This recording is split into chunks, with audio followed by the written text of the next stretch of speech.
Hello everyone, this is Rajesh Gupta and we are here in the week 2 or module 2, and in which we are looking into various aspects of block making and printing in India. So in the earlier lectures we have covered certain aspects of the history and documentation of block making and printing in India, and then also we have looked into certain differences between the different block making and printing activities. Those are continued and practiced in different parts of the nation. So the thing is that here in this lecture we will be focusing on the block making and printing activities mostly in southern India, especially focusing in coastal Andhra in the Machilipatnam region. So in the Machilipatnam region, this is a region which is very well known from the historical text, from the early modern travelers account, from the Mughal documents, and then also during the colonial period and so on. And this site has also been active in terms of producing both wood blocks and then block printed fabrics, and that is the reason this is perhaps one of the most significant sites for understanding certain aspects of the practice and how that can be related to the history of this practice. Now for woodblock making in south, that we see that there are woodblock makers who are situated in this Machilipatnam region, mostly in Pedana, and which is not very far from Machilipatnam. And we have the block carvers, for example the master block carvers Gangadhar Kondra and Gangadhar and Narsaiah Kondra. So they are the ones who have migrated from the state of Telangana today. So when they migrated, it was completely Andhra Pradesh, but then of course we can understand like the Telangana region, and they grew up very close to the areas in and around Hyderabad. And of course that we find that in the Telangana region there are also many woodworking and carpentry activities with which block making can also be associated with. And in the Hyderabad region, in the Nalgonda district and so on, we also have other block makers and block carvers who have also practiced their skill, and they have also been sort of contributed to the making of the Weaver Service Center in Hyderabad and this extensive woodblock collection that they have. So here what we have in terms of like woodblock making, we see that usually teak wood is used, and it is not just teak wood but it is very well seasoned teak woods. And there then we can, when we visit these workshops, we see that there are those stacks of this wood blocks, and wood blocks are something we find that this is the cross section of the wood which is already addressed, and it is not really, the blocks are not really created according to the fiber of the wood. That is not really the way in which it is preferred, but then the cross section of the wood is something that is always preferred, because in which the fibers do not disturb the way in which the engraving tools or the columns would be used for executing the motifs and the forms. So in the left side of the screen we have an unfinished block in which we can see that how certain ways in which the blocks are produced, and we will get into the details of them. And then in the right side of the slide we have a representation of master woodblock carver Gangadhar Kondra. In his workshop he is executing a motif on the woodblock, and usually what happens in this process, we have the tracing process in which there is an image which is taken as a reference, and then the reverse of this image is usually printed on the top of the on the block. And that is how usually this kind of images are transferred to a tracing paper, or a transparent or a semi-transparent paper, which can be the reverse side of which can be put on the top, and then by putting a carbon paper or some kind of this transparent papers, one can actually put the motif, one can actually draw the motif on the woodblock surface. So this is how the entire transference is done, something that we see here in the image. Now there are also tools which are used, and these tools are specialized tools, as I have also mentioned in the earlier part of the course. And this tools which are called kalam, this iron made engraving tools. And presently a lot of these tools that we find in the workshops in Machilipatnam, and it's not just in Machilipatnam but also parts of Western India, we find a lot of those tools are actually produced and then transported from parts of Western UP. So the area around Farrukhabad and Agra are the areas where these tools are produced by the ironsmiths. And then of course that these tools, these small tools, this portable small tools, then they are sort of further developed by the block makers for their purposes. Now this tools which we find, and then of course that how there are also different kinds of tools. For example, we can see that certain kind of tools which would be used for making or engraving fine lines, and then certain tools would be there which would be used for carving out large chunks of wood. So both this kind of purposes can be served with all these columns that we have in the blockmakers workshop. In the lower right of this slide, we have an image. This is a view of master block carver Gangadhar Kondra and Gangadhar Narsaiya Kondra's workshop, in which we find that there are those stacks of woods, this wooden blocks which are kept, and then those wood blocks would be used by the carvers in the workshop. And of course there are also shelves in which olden wood blocks would be stored, relevant papers, documents, and then there are also some representation of the photographs or like the awards and everything those are received by them over the years are also displayed on the walls. Now these are some of the ways in which we can understand the simple setup of these workshops, but then how the arrangement and organization of this workshop, and then the sitting arrangement, the way people function, the way people sit around this area, but then the way people also move around this area, all of them, they contribute to the entire working atmosphere as well as production of these wood blocks which are used for this specialized printing activities. Now when we think about the way in which these wood blocks are created, we can see that how the traced lines that I have spoken about at the beginning of this lecture, with the help of like some kind of carbon paper or paper for transferring these drawings on this surface. So usually the upper part of the wood, the upper surface of the wood is covered with some kind of a white solution, usually zinc oxide mixed with glue. And then how that sort of gives us a platform or a picture plane for transferring the lines which would be created by this carbon papers or these papers for transferring them. So in the central wood block here we have this peacock motifs, and those are the ones which are transferred by this this carbon paper on the top of them. And then the areas which are which would be scooped out of this image, so those areas are already been cleared out, and then the rest of the area will be worked on. So we can see that that is the same kind of strategy that had taken place in all these woods, and in which we find that it is not really right beside the, it is not really right by the outline of the images where this this large areas of this wood is scooped out, but this is slightly beside the this area where the outlines are created. So in this image perhaps it is much more clearly visible, in which one can see that how this fine lines, the outlines of these leaves and the marigold flowers, those are there, and then how this areas which would be eventually scooped out of this block are already been cleared out for clarity. But then the outlines are not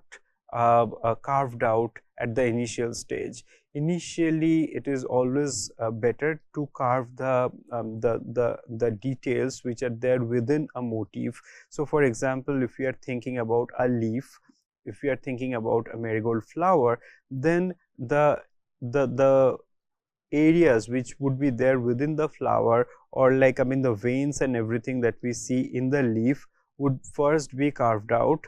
and then there would be of course that there would be like those lines for the outlines would be created by very slight marks of this carving tool, but they will not be entirely carved. So only when the entire carving of the areas inside these forms are done, then the outlines would be carved, and that is how the images are believed to have much better stability than carving the outline and getting to the inner details. So this is something we will also see how that is also proclaimed by the block carvers from Farrukhabad during the demonstration. Now, this is also something we find that how this block carving it kind of like continues, and in this case that once the entire block is carved, it is not printed directly on the fabric. So the first thing that happens is that after carving of the block, the blocks are made into proper size, which would be essential for the printing activities, and then like the level of it is also checked, so that there is nothing which is uneven. And then what happens is we keep a piece of paper on the top of this block, and the master block makers, they would use a pencil or kind of a soft material for doing a rubbing print on the top of this paper. So once the print is taken, this initial print is taken, then the print is sort of put in comparison with the initial image from which the designs are developed. So once this comparison is seen, that these two things are comparable, these two things can be considered to be identical, then it is processed further for printing. So after that, it is usually dipped in mustard oil for around 3 to 7 days, and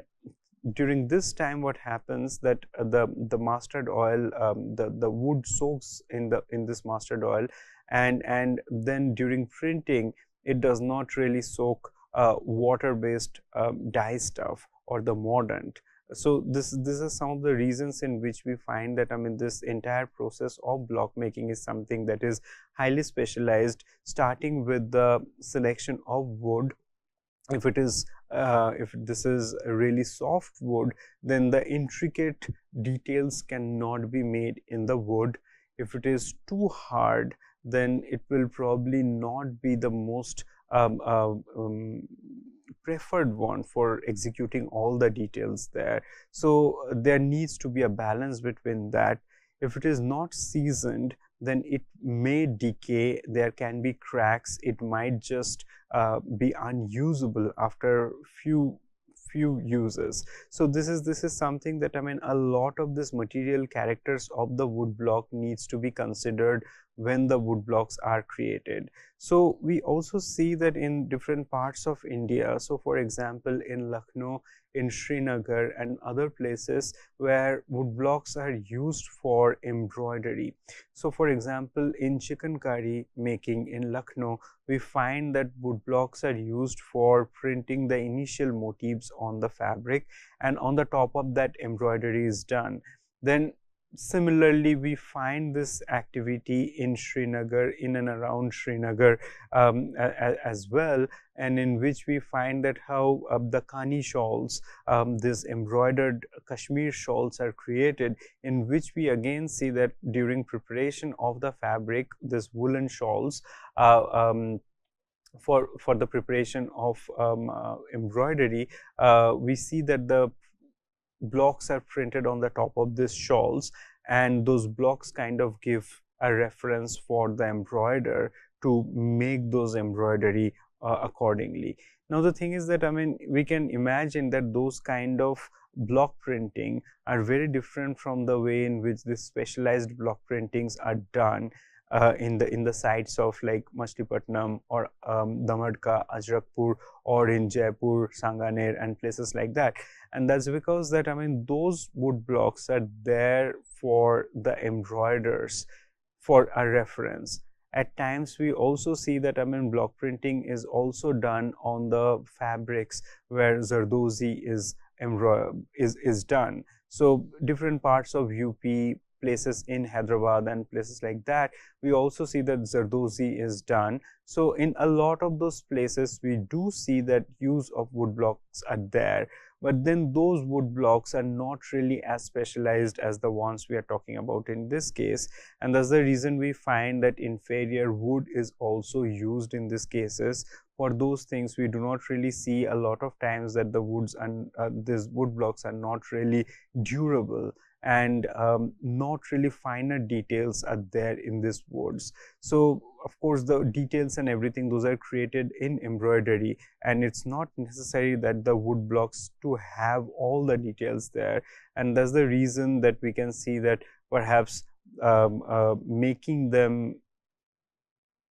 specific for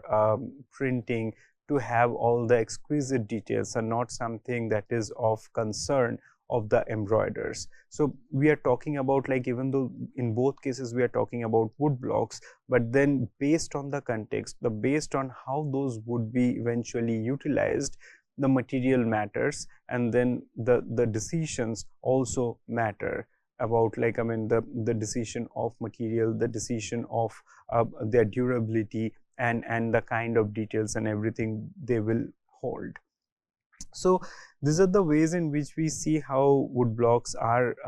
utilized in the workshops of the dyers and printers. And then of course that, I mean, this kind of wood blocks which are made in the workshop of the Skondra brothers, then they are not just used in and around Machilipatnam. So in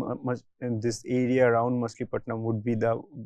hamlet of Pedana, then Polavaram, and elsewhere also they are taken to Hyderabad. But then these wood blocks are also carried to places in Tamil Nadu as well, in Chennai, in Erode, and places like that. Now one of the biggest challenges that the wood block makers they face today is from silk screen printing, in which a lot of this wood block motifs are reproduced in silk screen, and they are printed with in no time, compared to the way in which this laborious process of woodblock making and printing is done. However, with the awareness around how this woodblock printing functions, and the way in which we can also distinguish how silk screen printing and woodblock printing are distinctive in the final product, that is something that is essential for us to understand and also be cognizant of these differences, so that we know that, I mean, when we talk about woodblock making and printing, it is not just to achieve a particular kind of aesthetics, but we are also engaging with a lot of different aspects. For example, understanding wood, understanding these metallic tools of carving wood, and then eventually going through this entire decision making process of how these images would appear on the top of them, and then the printing process. So this is,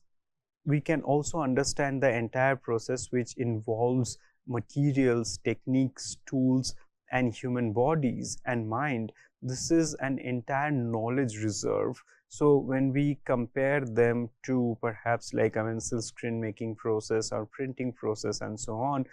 we cannot really compare them only for the visuals that they create, but then, like, I mean, what it is significance in terms of understanding the knowledge reserve of the artisans, and what does that say in terms of this theory practice interrelation that is one of the key concerns of this course here as well. Talking about this knowledge reserve, I guess that, I mean, when we talk about it, a lot of times our focus goes into the knowledge reserve which are created by documentators, which are created by historians, and colonial officials and so on.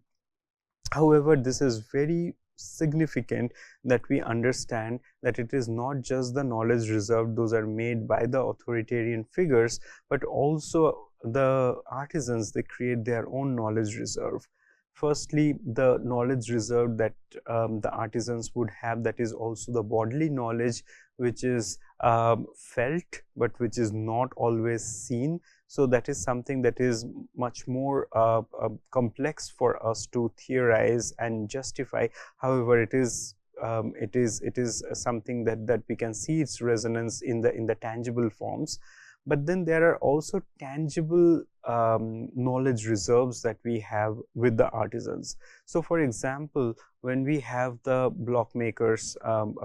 practice, we do have that how the block makers would produce these traced drawings, and then also the rubbing prints which are created at the end of this block making process. So in the left side of the screen we have two images of the same block, and so in the left side of this image we have a rubbing print, and in the right side of the image we have the traced drawing on a tracing paper. So this is something we have, that I mean how this different forms of this repetitive motifs are something that stays with the block makers, and the block makers would store them over the years. And with the Kondra brothers, we have at least 30 to 40 years of experience, and with them they have the stacks of this traced drawings as well as this rubbing prints, because the blocks, once they are created, they are meant to be sold. So the blocks never really stay in the workshop. However, these are the material remains, they stay with the block makers. So this is something that is there. At times that there are also concerns about whether these prints should be reproduced elsewhere or not. And but the thing is that I mean, I guess this is an issue about right to knowledge, right to reproduce, that requires a lot of attention, as well as that requires a deeper understanding of this context as well. Now, if we see that this is one way of keeping the knowledge reserve with the artisans, and something that the Kondra brothers referred to as their sampada, or the reserve. So in the other hand, we find that the material remains of these blocks, or like I mean the tangible blocks, they go to the repository of the printers. So for example, in the lower right side we have an image that comes from the printing and dyeing workshop of Nageshwara Rao in Polavaram, and in this case we find that there are those blocks, the wooden blocks, which seem to be lying on the floor, but they are not really lying on the floor. It is after printing they have kept there for drying, so that they can be put back into the reserve of their blocks. So in the printers workshop, usually we find that there are those places, there are those shelves or stacks where we have those wood blocks which would be kept, and this is seen in a number of dye printers workshops. And in this case what happens is that I mean, in their setup there is also a repository, and this repository is something that is not meant to be just seen and critiqued and studied the way we do these things in the museums and archives, but it is something that we can imagine to be continually renewed and used by the community members for printing, for understanding that I mean what is contextual for what. So this is something we find, that the knowledge reserve or the repository of knowledge, the way it functions in the artisanal workshops, is something that is very different from the way in which we understand its significance perhaps in the libraries, in the museums, in the institutions. So those are some of the ways in which we also need to understand that how this also serve as the alternative means of achieving knowledge about these practices, the communities, and so on. So with that, I also wanted to talk about that some of the activities that had taken place and that had also shaped the block making and printing activities in southern India. Not just southern India, I mean, I can probably generalize that and say that that is there, which is observed in all across the Indian subcontinent, wherever block printing is continued. But then what happened in southern India, in this case, we see that after independence, there were also certain activities which were spearheaded by people like Kamla Devi Chattopadhyay, Pupul Jayakar, and so on. And with that, we find how certain revival of block making activities were encouraged. And in this case, what we see that, I mean, perhaps 2 points in time in the 20th century after the independence, which marked certain milestones for this kind of activities by the artisans, would be the firstly the establishment of the Weaver Service Center and this support centers for the textile makers, the regional textile makers, that happened in and around 1956, in the late 1950s. And then the second thing would be the preparation and the making of the Vishwakarma exhibitions in the 1980s. So the Vishwakarma exhibitions, which took place between 1981 and 1991, were significant for the artisanal communities in India. And of course, as I have also mentioned, that I mean, the establishment of this Weaver Service Center, or these centers for supporting textile related activities, for example, the AIHB, All India Handicrafts Board, in 1952, and so on. So all of those kind of support systems were very significant for encouraging woodblock making and printing, as well as different other forms of textile making in India. So as a result of that, what we find that the artisans also participated and explored their potential of making this kind of prints. So we see this gigantic bedspread that was produced by Nageshwara Rao, and Nageshwara Rao is the late Nageshwara Rao was the father of Mukkanti Ishwaradu Rao of Polavaram. And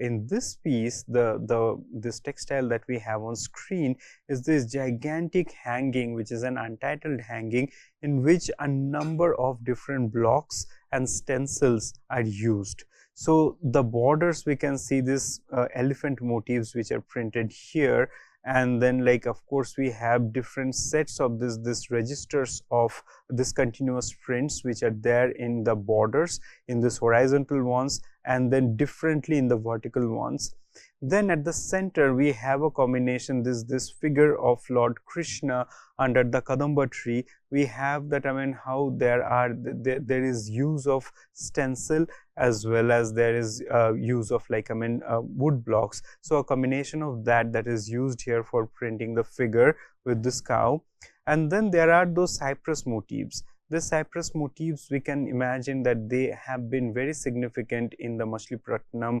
Janamas, or the carpets which are or, like, I mean, the floor spreads which are put during offering prayer on namaz by the Muslim communities. So it's a combination of different kind of blocks which are collected from the blockmakers workshop, and it's a reflection of how this knowledge repository can come into being when there are those chances, or when there are those opportunities given to the artisans for experimentation.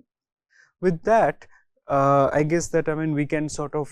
conclude this discussion around what happened with the block making and block printing. And we see that in terms of documentation, we have covered certain aspects of the documentation by the institutions like the colonial archives, the museums, and so on. And at the same time, we also have looked into the ways in which the artisanal communities, they also make their own repositories. So a combination of that, we can see that how these things are simultaneous, and how their documentation serve different kind of purposes, even though all of them are essentially focused around block making, block printing, and printed fabrics. Then it also says something about when we make a connection between the historical practices with the ones that had been continuing, we see the scopes of experimentation not only in terms of understanding the scope of knowledge reserve, but also in terms of that what can be done with them and how we can utilize them for understanding our environment better, how we can utilize them to understand human relations in a better form. So with those things, I'll conclude the session here, and with the demonstration of block making, hopefully we will have more exposure into how this hands-on knowledge making is practiced through woodblock making on campus here. Thank you.